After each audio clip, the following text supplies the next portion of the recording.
विगत दिनों राजधानी रांची के चिरौंदी इलाके में व्यापारिक प्रतिद्वंदिता के कारण हुए डबल मर्डर का खुलासा रांची पुलिस के द्वारा कर लिया गया है। इस हत्याकांड का खुलासा करते हुए एक प्रेस वार्ता के माध्यम से रांची के एसएसपी ने हत्या का खुलासा करते हुए बतलाया कि इस घटित घटना के बाद घटना का खुलासा के लिए एक एसआईटी टीम का गठन किया गया है। तत्पश्चात प्रशासनिक कार्रवाई करते हुए हत्या में शामिल 2 लोगों को गिरफ्तार कर लिया गया। जिसकी हत्या की गई थी उसका खुद का सगा भाई है।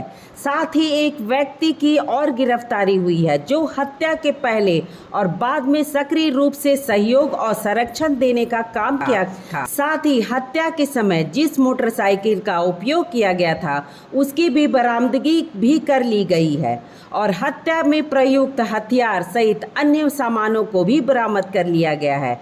आइए सुनते हैं क्या कुछ कहते हैं एसएसपी।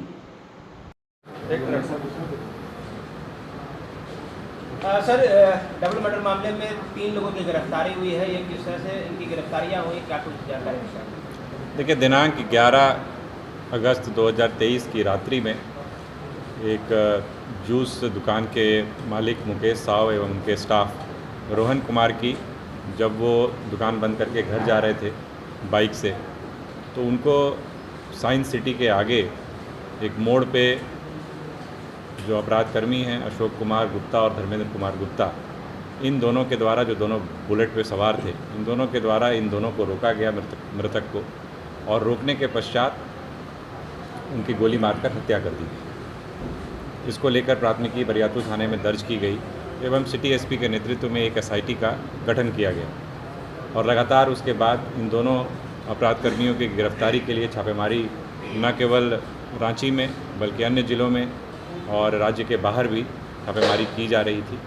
इसी में कल हम लोगों को एक इनपुट मिली जिसके आधार पर अशोक कुमार गुप्ता और धर्मेंद्र कुमार गुप्ता, इन दोनों अपराधकर्मियों को जो गोली मारने की घटना में शामिल थे, इन दोनों की गिरफ्तारी की गई है। साथ ही साथ इन दोनों के सहयोगी विजय उरांव की भी गिरफ्तारी की गई है, जो पूरे के पूरे एक तरीके से कह सकते हैं कि षड्यंत्र में शामिल था और हथियार उपलब्ध कराने से लेकर के रेकी करना, इन सारे कार्यों में, इसके अलावा जो गाड़ी प्रयुक्त हुई थी घटना में, जो हथियार प्रयुक्त हुआ था उसको छिपाने में भी इसका अहम रोल था, इसकी भी गिरफ्तारी की गई है। साथ ही साथ इसने उसको शेल्टर भी दिया था, कहीं ना कहीं हार्बर भी किया था, तो इसलिए एक तरीके से पूरी की पूरी क्रिमिनल कॉन्स्पिरेसी में यह भी एक तरीके से शामिल है। तो इस मामले में जो दोनों हथियार प्रयुक्त हुए थे उन दोनों हथियार को जब्त किया गया है। इसके अलावा जो बाइक यूज़ हुई थी, जो इनकी अपनी निजी बाइक है, वो बाइक भी आपको सीज़ किया गया है। जो कपड़े इन लोगों के द्वारा यूज़ किए गए थे, जो पहने गए थे, जो कि सीसीटीवी फुटेजेस वगैरह में भी जो आया है हम लोगों के सामने, तो वो कपड़े भी इसमें सीज़ किया गया है।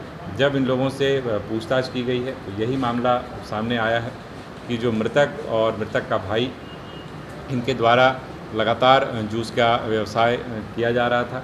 एक के बाद इनके द्वारा जो है कई दुकानें खोली गई थी और एक और दुकान ये लोग अभी हाल ही में खोलने की इनकी योजना थी, जिसको लेकर के इन्होंने कंस्ट्रक्शन वर्क वगैरह भी कराया था, जिसको लेकर के एक तरीके से कह सकते हैं कि व्यापारिक जो प्रतिद्वंदिता होती है वो सामने वाले जो ये 2 लोग हैं अशोक कुमार गुप्ता और धर्मेंद्र कुमार गुप्ता जो एक्यूज हैं, इनके मन में कहीं ना कहीं उस बात को लेकर के वैमनस्य था और लगातार ये जैसा इन्होंने बताया अपनी स्वीकारोक्ति बयान में कि पिछले 15 दिनों से लगातार इसकी वो लोग रेकी कर रहे थे, इसके मूवमेंट को देख रहे थे।